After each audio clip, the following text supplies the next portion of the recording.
Bonjour à tous et bienvenue chez Lingua Français. Avant de commencer, je vous invite à activer la fonction de traduction pour mieux suivre ce que vous allez entendre. Prenez le temps d'écouter chaque phrase avec attention. Faites attention aux mots, à leur sonorité et à la façon dont ils sont prononcés. En écoutant plusieurs fois, vous allez peu à peu améliorer votre compréhension et votre écoute en français. Bonne écoute à tous. L'argent fait-il vraiment le bonheur? Chapitre 1. L'argent, le bonheur et moi. Je me demande souvent si l'argent fait vraiment le bonheur. C'est une question qui revient régulièrement dans ma tête, surtout quand je regarde autour de moi. Certains disent que non, que le bonheur est ailleurs, dans l'amour, l'amitié, la santé. D'autres, au contraire, affirment que sans argent, il est presque impossible d'être heureux. Moi, je crois que la vérité se situe quelque part entre les deux. Quand j'étais étudiant, je vivais avec très peu d'argent. Je partageais un petit appartement froid avec 2 colocataires. Nous n'avions pas de chauffage en hiver, alors nous passions nos soirées à boire du thé brûlant et à rire pour oublier le froid. Je n'étais pas riche, mais je garde un souvenir assez heureux de cette époque. Pourtant, si je suis honnête, il m'arrivait aussi de pleurer quand je ne pouvais pas payer un livre ou un repas correct. Alors, est-ce que j'étais heureux? Oui, par moments. Mais ce bonheur était fragile, parce que l'insécurité financière pesait comme une ombre au-dessus de ma tête. Aujourd'hui, je gagne mieux ma vie.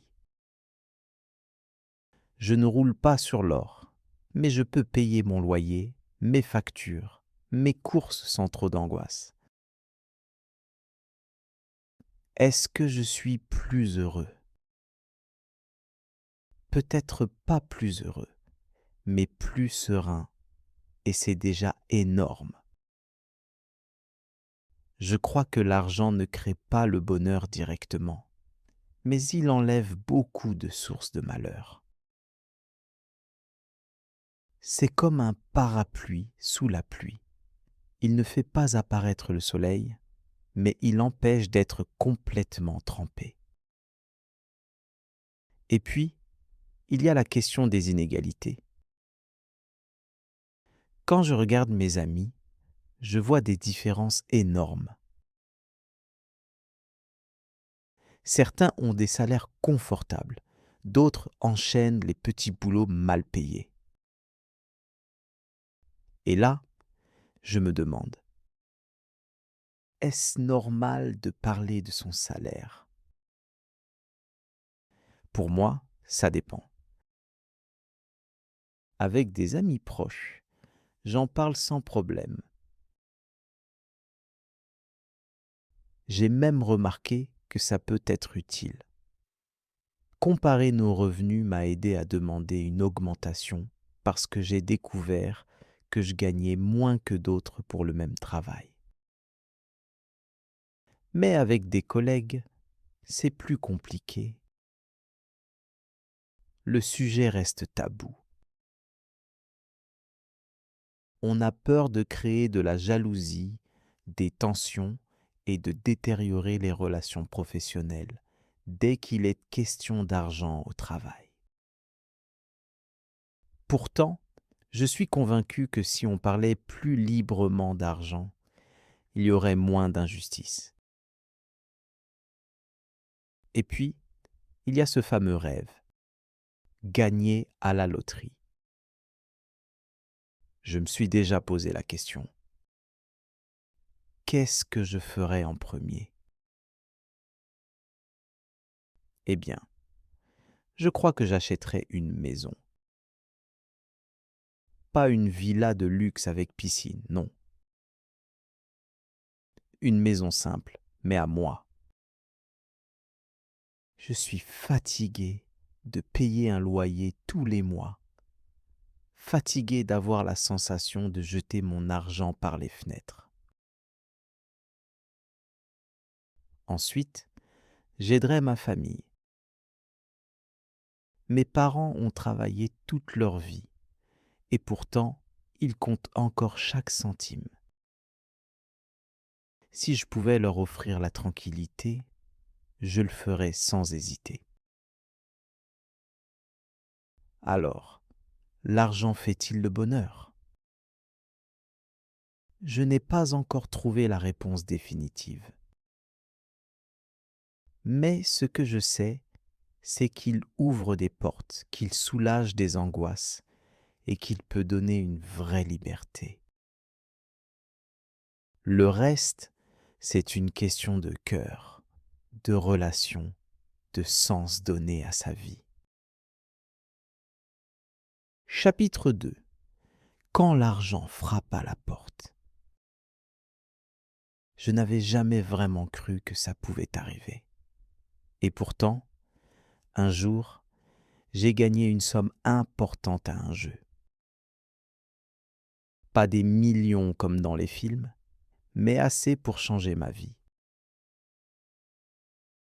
Ce n'était pas la loterie nationale, plutôt un tirage local où j'avais joué par hasard, sans conviction. Quand j'ai vu les chiffres alignés sur l'écran, j'ai eu du mal à y croire. Mon premier réflexe a été de rire, puis de paniquer, et maintenant, qu'est-ce que je fais? Au début, je me suis senti puissant. J'avais l'impression que mes problèmes s'étaient envolés d'un coup. Le loyer, les factures, les dettes étudiantes, tout pouvait disparaître. Mais très vite, une autre question m'a frappé. Comment gérer cet argent sans le perdre bêtement? J'ai repensé à des histoires de gens ruinés après avoir gagné à la loterie. Ça m'a fait peur. Alors j'ai commencé par quelque chose de simple. J'ai invité mes parents dans un bon restaurant. Ils n'avaient pas mis les pieds dans un endroit pareil depuis des années. Voir le sourire de mon père, entendre ma mère dire « Pour une fois, on n'a pas besoin de regarder les prix », ça m'a rempli d'une joie étrange. À ce moment-là, j'ai compris que l'argent peut donner du bonheur, pas parce qu'il achète, mais par la liberté qu'il offre. Puis, j'ai parlé à mes amis. Enfin, pas à tous. C'est là que j'ai senti le vrai poids de l'argent. Il crée des murs invisibles. J'avais peur qu'on me voie différemment, qu'on me demande des prêts, qu'on me jalouse. Alors j'ai choisi 2 amis proches et je leur ai confié mon secret. Leur réaction m'a rassuré. Ils m'ont félicité, mais ils m'ont aussi dit « Ne laisse pas ça changer qui tu es ». Et cette phrase m'est restée. Je me suis aussi demandé si je devais parler de mon salaire au travail, maintenant que je pouvais vivre plus sereinement grâce à ce gain. Finalement, je ne l'ai pas fait. Non pas par honte, mais parce que j'ai réalisé que l'argent, dans le monde professionnel, est toujours une arme à double tranchant. Trop de transparence peut provoquer la colère ou la jalousie. Pourtant, je reste convaincu qu'on devrait briser ce tabou.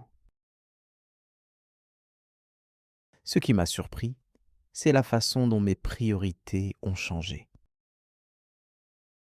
Avant, je rêvais d'acheter des choses. Une voiture, un nouvel ordinateur, des vêtements de marque. Mais quand j'ai eu l'argent, ce n'était plus ça qui comptait. Ce que je voulais, c'était du temps, de la sécurité et la possibilité d'aider les autres. J'ai donc décidé de mettre une partie de mon gain de côté, une autre pour mes parents et une petite pour moi, juste pour profiter un peu. Et aujourd'hui, je vis mieux, c'est sûr. Mais ce n'est pas un bonheur explosif, pas une euphorie permanente. C'est plutôt une paix intérieure. L'argent n'a pas transformé ma vie en conte de fées, mais il m'a donné la possibilité de respirer, d'imaginer l'avenir avec moins d'angoisse. Peut-être que, finalement, le bonheur n'est pas fait d'argent, mais il est beaucoup plus facile de le construire quand on a une base solide pour vivre dignement. Chapitre 3. Le revers de la médaille. Au début, je croyais que tout serait plus simple avec de l'argent. Mais rapidement, j'ai découvert une autre vérité. L'argent attire autant les sourires que les regards étranges. Au travail, certains collègues ont commencé à me poser des questions inhabituelles. Tu pars en voyage bientôt? Tu t'achètes une nouvelle voiture? Leur ton semblait léger, mais je sentais une curiosité un peu lourde, presque suspicieuse. Comme si, sans le dire, ils avaient deviné que quelque chose avait changé chez moi. Avec mes amis aussi, la situation s'est compliquée.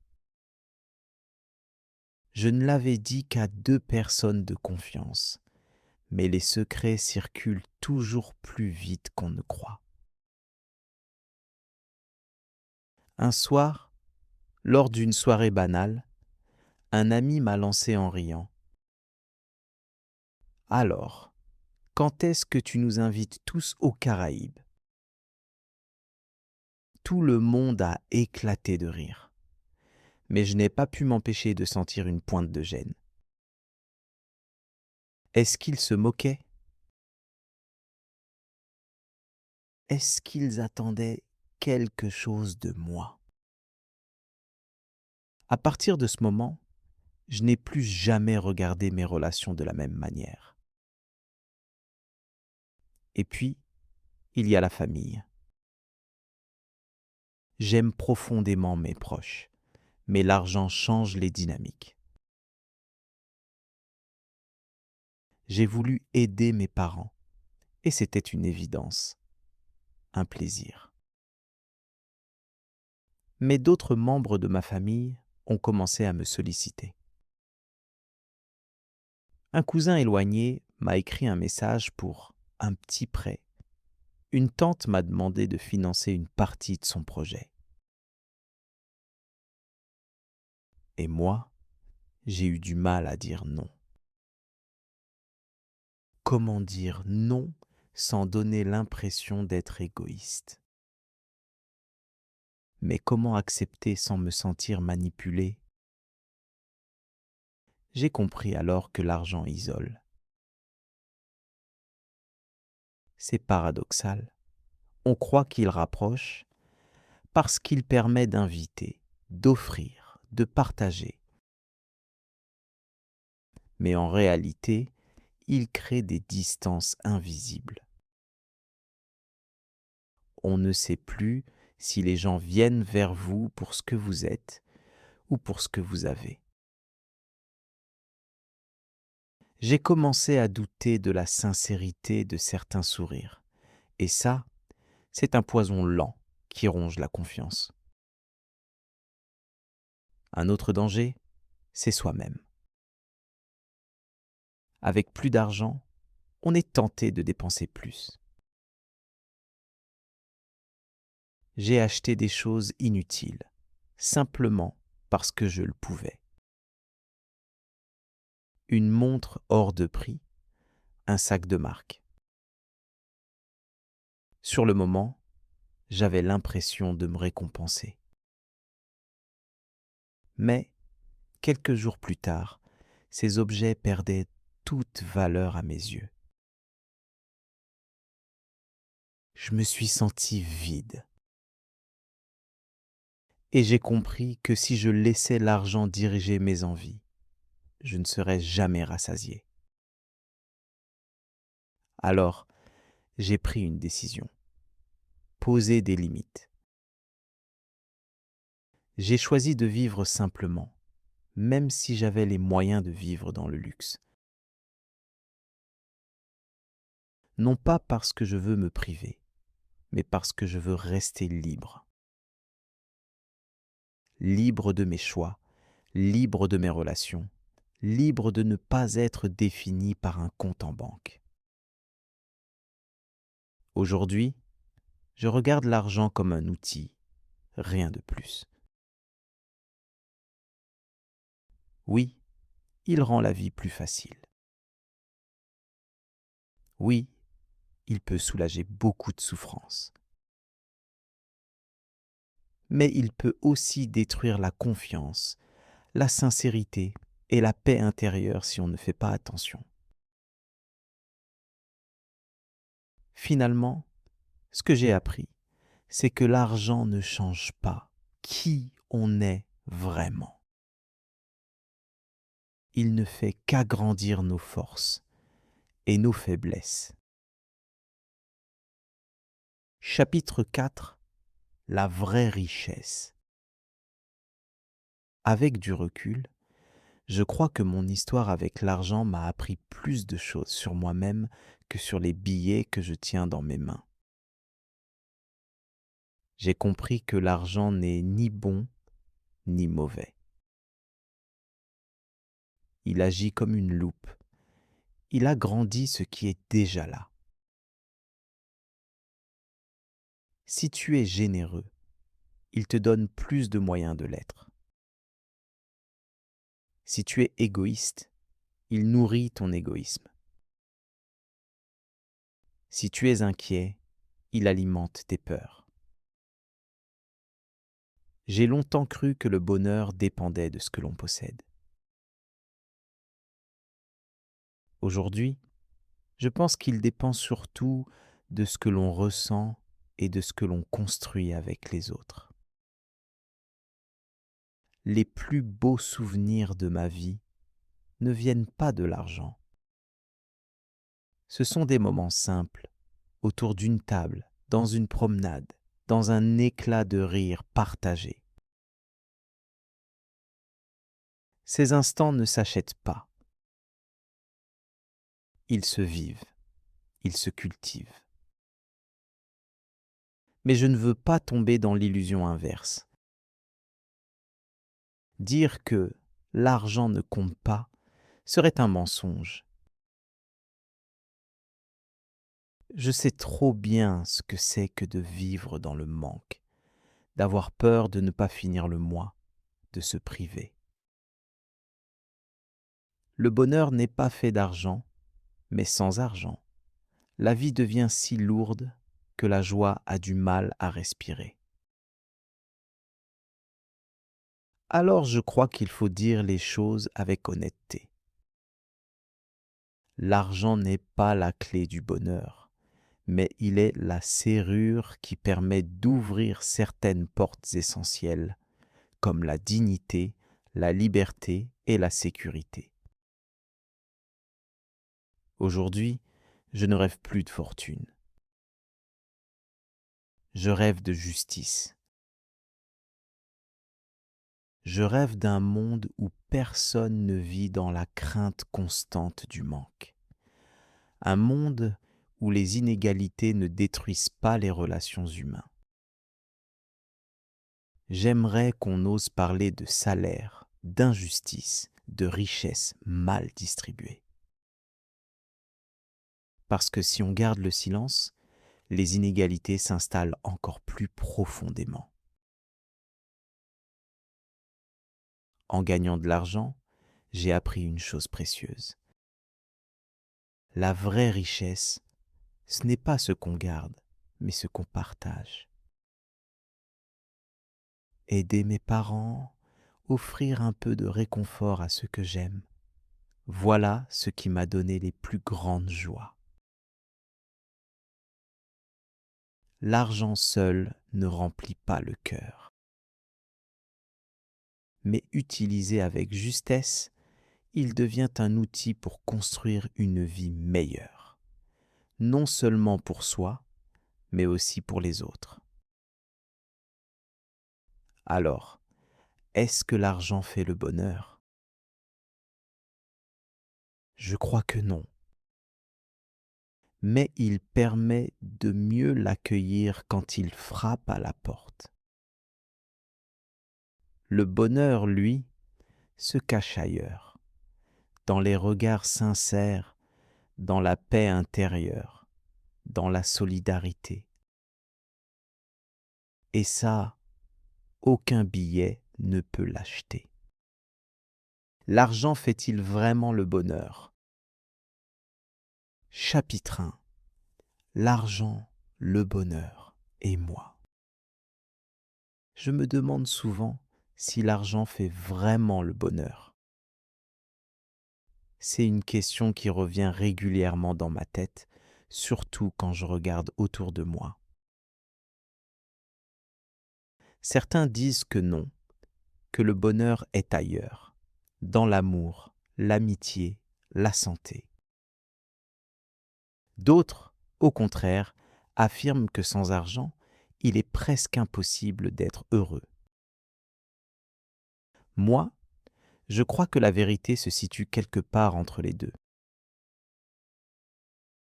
Quand j'étais étudiant, je vivais avec très peu d'argent. Je partageais un petit appartement froid avec 2 colocataires. Nous n'avions pas de chauffage en hiver, alors nous passions nos soirées à boire du thé brûlant et à rire pour oublier le froid. Je n'étais pas riche, mais je garde un souvenir assez heureux de cette époque. Pourtant, si je suis honnête, il m'arrivait aussi de pleurer quand je ne pouvais pas payer un livre ou un repas correct. Alors, est-ce que j'étais heureux? Oui, par moments. Mais ce bonheur était fragile, parce que l'insécurité financière pesait comme une ombre au-dessus de ma tête. Aujourd'hui, je gagne mieux ma vie. Je ne roule pas sur l'or, mais je peux payer mon loyer, mes factures, mes courses sans trop d'angoisse. Est-ce que je suis plus heureux? Peut-être pas plus heureux, mais plus serein, et c'est déjà énorme. Je crois que l'argent ne crée pas le bonheur directement, mais il enlève beaucoup de sources de malheur. C'est comme un parapluie sous la pluie. Il ne fait pas apparaître le soleil, mais il empêche d'être complètement trempé. Et puis, il y a la question des inégalités. Quand je regarde mes amis, je vois des différences énormes. Certains ont des salaires confortables, d'autres enchaînent les petits boulots mal payés. Et là, je me demande, est-ce normal de parler de son salaire? Pour moi, ça dépend. Avec des amis proches, j'en parle sans problème. J'ai même remarqué que ça peut être utile. Comparer nos revenus m'a aidé à demander une augmentation parce que j'ai découvert que je gagnais moins que d'autres pour le même travail. Mais avec des collègues, c'est plus compliqué. Le sujet reste tabou. On a peur de créer de la jalousie, des tensions et de détériorer les relations professionnelles dès qu'il est question d'argent au travail. Pourtant, je suis convaincu que si on parlait plus librement d'argent, il y aurait moins d'injustice.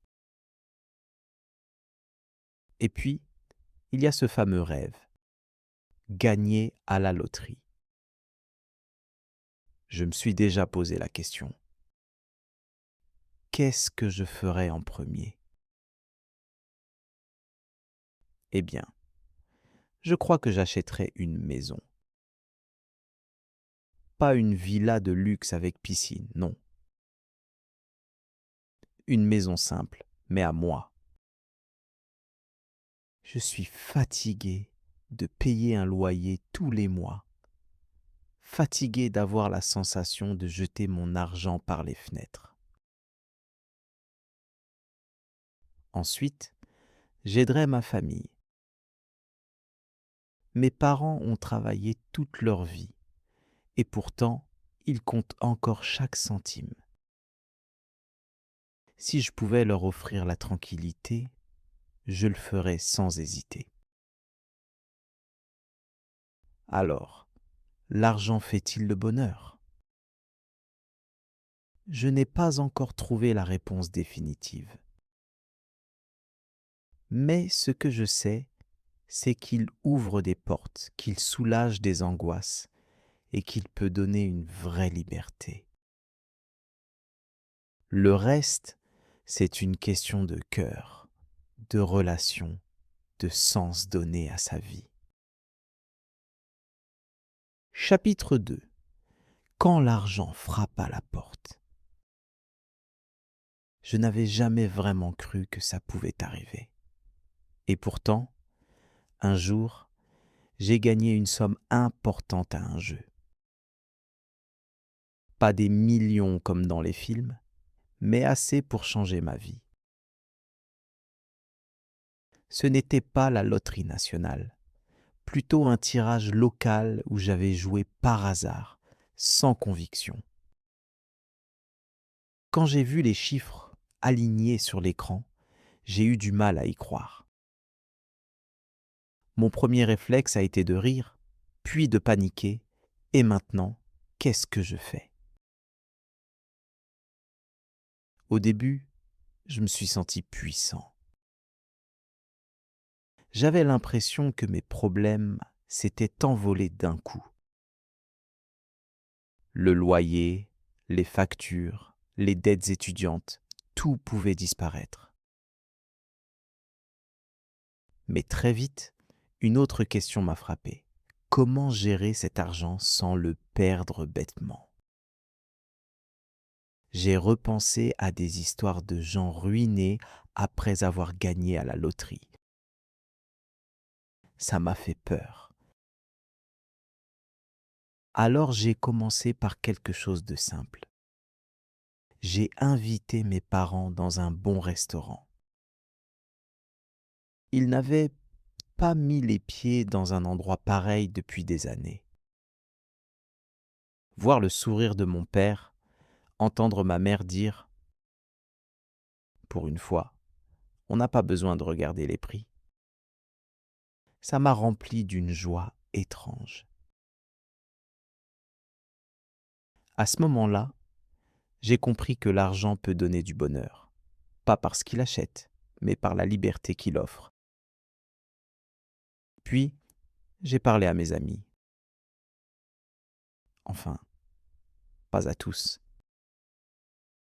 C'est là que j'ai senti le vrai poids de l'argent. Il crée des murs invisibles. J'avais peur qu'on me voie différemment, qu'on me demande des prêts, qu'on me jalouse. Alors j'ai choisi 2 amis proches et je leur ai confié mon secret. Leur réaction m'a rassuré.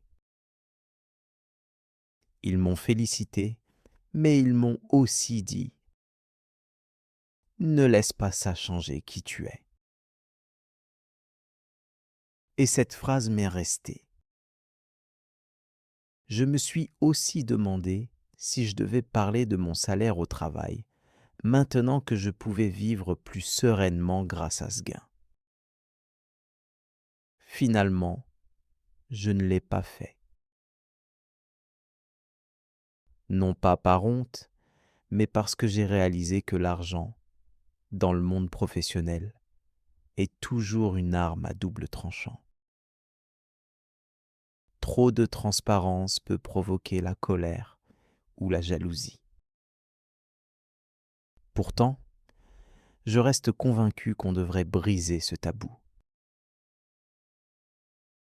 Ce qui m'a surpris, c'est la façon dont mes priorités ont changé. Avant, je rêvais d'acheter des choses.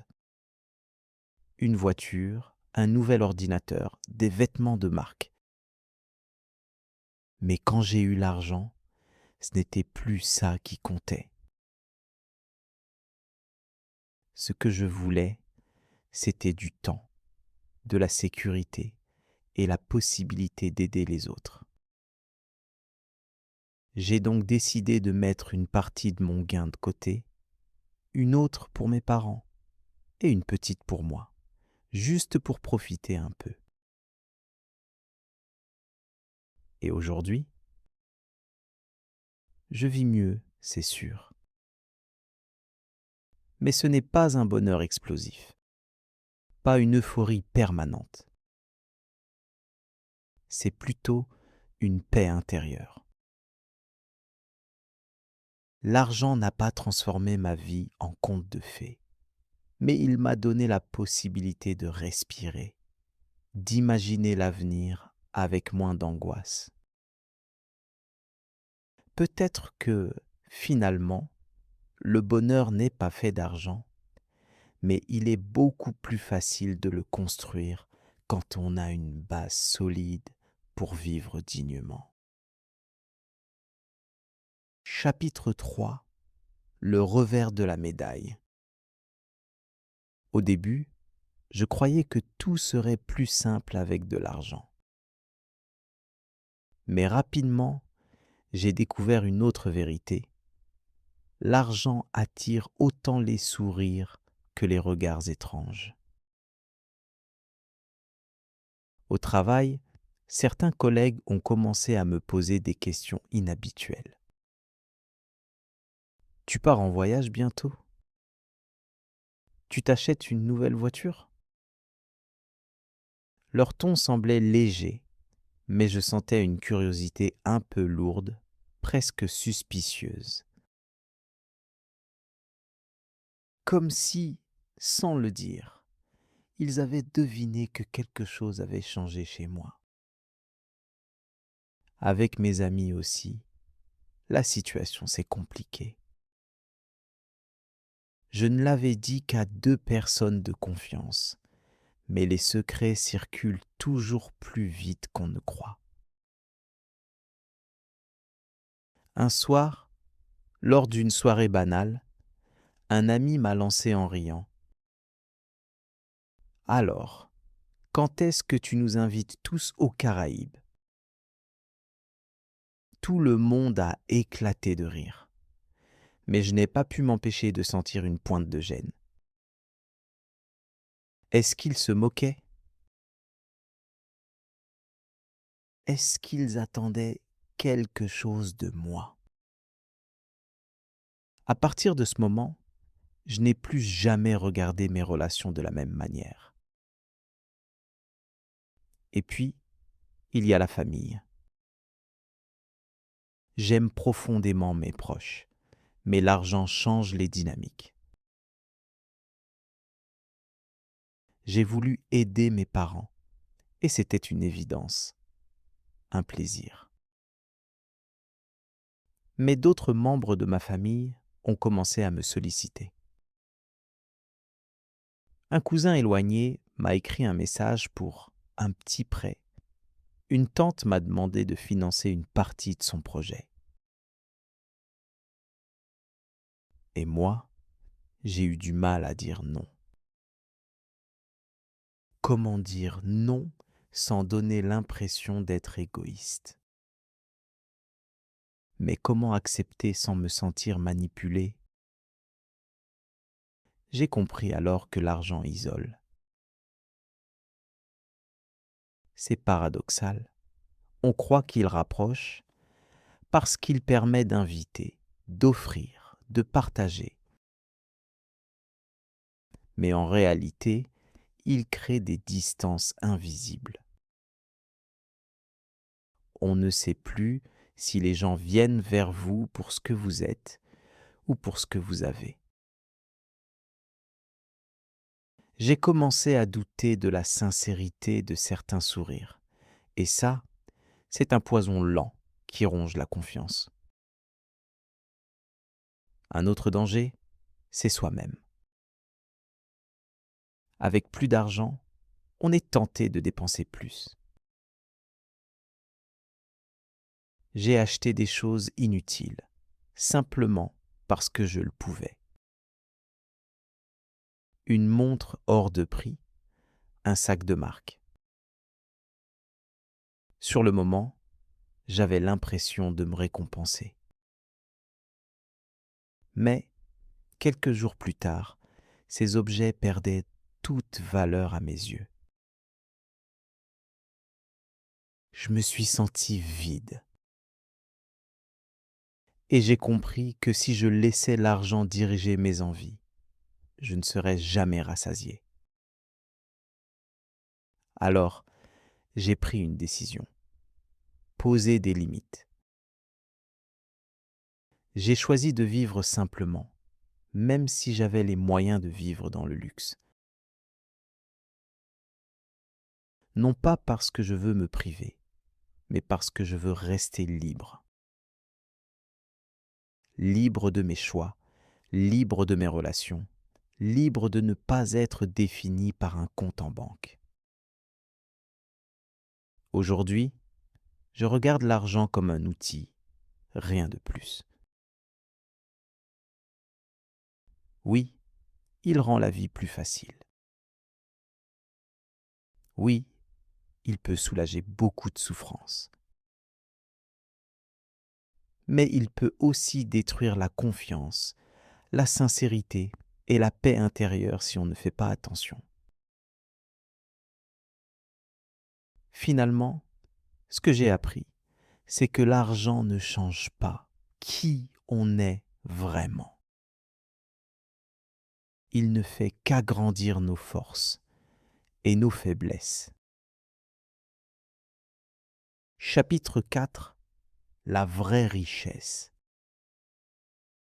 Avec du recul, je crois que mon histoire avec l'argent m'a appris plus de choses sur moi-même que sur les billets que je tiens dans mes mains. J'ai compris que l'argent n'est ni bon ni mauvais.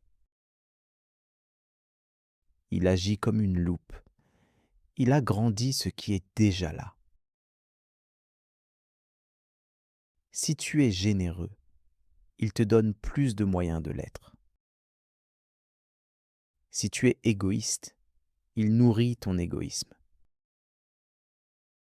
Si tu es inquiet, il alimente tes peurs. J'ai longtemps cru que le bonheur dépendait de ce que l'on possède. Aujourd'hui, je pense qu'il dépend surtout de ce que l'on ressent et de ce que l'on construit avec les autres. Les plus beaux souvenirs de ma vie ne viennent pas de l'argent. Ce sont des moments simples, autour d'une table, dans une promenade, dans un éclat de rire partagé. Ces instants ne s'achètent pas. Ils se vivent, ils se cultivent. Mais je ne veux pas tomber dans l'illusion inverse. Dire que l'argent ne compte pas serait un mensonge. Je sais trop bien ce que c'est que de vivre dans le manque, d'avoir peur de ne pas finir le mois, de se priver. Le bonheur n'est pas fait d'argent, mais sans argent, la vie devient si lourde que la joie a du mal à respirer. Alors je crois qu'il faut dire les choses avec honnêteté. L'argent n'est pas la clé du bonheur, mais il est la serrure qui permet d'ouvrir certaines portes essentielles, comme la dignité, la liberté et la sécurité. Aujourd'hui, je ne rêve plus de fortune. Je rêve de justice. Je rêve d'un monde où personne ne vit dans la crainte constante du manque. Un monde où les inégalités ne détruisent pas les relations humaines. J'aimerais qu'on ose parler de salaire, d'injustice, de richesse mal distribuée. Parce que si on garde le silence, les inégalités s'installent encore plus profondément. En gagnant de l'argent, j'ai appris une chose précieuse. La vraie richesse, ce n'est pas ce qu'on garde, mais ce qu'on partage. Aider mes parents, offrir un peu de réconfort à ceux que j'aime, voilà ce qui m'a donné les plus grandes joies. L'argent seul ne remplit pas le cœur. Mais utilisé avec justesse, il devient un outil pour construire une vie meilleure, non seulement pour soi, mais aussi pour les autres. Alors, est-ce que l'argent fait le bonheur? Je crois que non. Mais il permet de mieux l'accueillir quand il frappe à la porte. Le bonheur, lui, se cache ailleurs, dans les regards sincères, dans la paix intérieure, dans la solidarité. Et ça, aucun billet ne peut l'acheter.